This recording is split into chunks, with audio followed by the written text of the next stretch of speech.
No More Bets is a Chinese crime thriller film about cybercrime. Now, I knew nothing about this film. I didn't even see a trailer or anything, but I found out it's the highest grossing movie in China this year so far, 2023. So this one is about Pan Cheng. He is a bright, young coder, programmer, who is promised a lucrative job overseas in Canaan. So him and I think 3 other friends of his hop on a plane to go travel, get this nice job, get paid a lot of money. They think they're working for a gaming company. However, when they get there, their passports are taken and their mobile phones, and they are basically captured to be part of a slave labor operation, defrauding people through fake online casinos. So Pan Cheng and his friends are basically like, you know, they sort of accept their situation. They show them brutal living conditions. They all live there, eat there. They're forced to at gunpoint sometimes. Brutal taskmasters. They've got the leader and his number 1, and these are very unscrupulous people. They will beat you. They will torture you. They will punish you if you try to escape. If you try to, leave, they want you, for your talent, and they'll trick you and keep you. So then the movie shifts focus to a different perspective with Anna Liang. She is a beautiful model who's going through a tough time with her company. So she is sort of swindled by her friend to also go to this country and basically avoid the work visa, and also sort of finds herself in the same situation. Not as bad as Pan Cheng, but she basically is promised her freedom if she can raise $5 million. And she basically has to become a virtual gambling dealer, and that's like her perspective. Then we shift perspectives again to another character.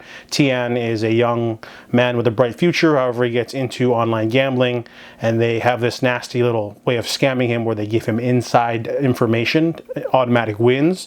So they'll let him win small cash, then take everything he's got and sort of keep him on a vicious roller coaster of like giving him insider details to win money and then losing it.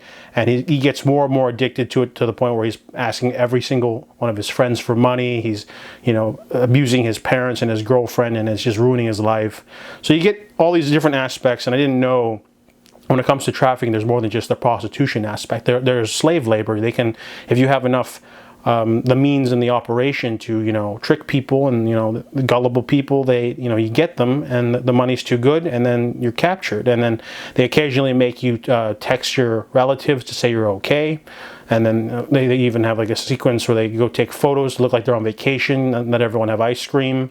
But the movie's very harrowing and brutal. I liked it. Really slick direction too. The camera has a lot of cool visual tricks, like you get to watch Tian gamble with Anna Liang through like this virtual table as if they're in the same room, and then they see this sort of like mirror effect where you see all the hundreds or thousands of people also gambling with her as well. So there's like a really cool, neat tricks throughout, a very slick direction and production design, very exotic locales, decent cast and direction.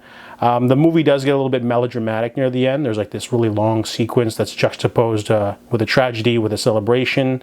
And the movie gets very preachy at the end with some propaganda. They have like this whole sequence where the police are like, we're going to go stop these criminal guys, and because we're the Chinese, police, and we're going to like take them down. So the third act of the movie kind of, is wishy-washy, turns into more of a cop thriller than a prison escape thriller, which the tension and suspense is really great for the first 2/3 of this movie, but ends on a strong note. It has a positive message. It's still a pretty solid, slick, directed thriller. It's a little over 2 hours, but it went by really fast for me. So I really like the character development. You sort of like introduce all these different characters, and you get to know them a little bit before they put them in danger.